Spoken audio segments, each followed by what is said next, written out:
भंडारा शहरातील शिक्षक कॉलनी येथे रेतीची चोरटी वाहतूक करणाऱ्या ट्रॅक्टरवर स्थानिक गुन्हे शाखेच्या पथकाने कारवाई केली असून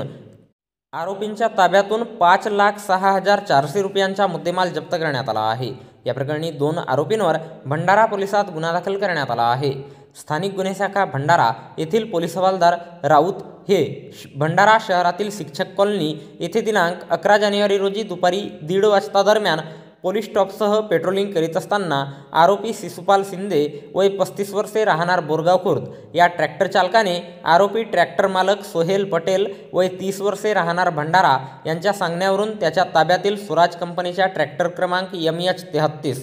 F3720 मध्ये 1 ब्रास रेती विना पास परवाना अवैधरित्या वाहतूक करताना मिळून आल्याने आरोपीच्या ताब्यातून 1 ट्रॅक्टर ट्रॉली आणि 1 ब्रास रेती असा एकूण किंमत 5,06,400 रुपयांचा मुद्देमाल मिळून आल्याने दोन्ही आरोपींवर भंडारा पोलिसात गुन्हा दाखल करण्यात आला असून या घटनेचा पुढील तपास पोलीस उपनिरीक्षक कांबडी हे करीत आहेत।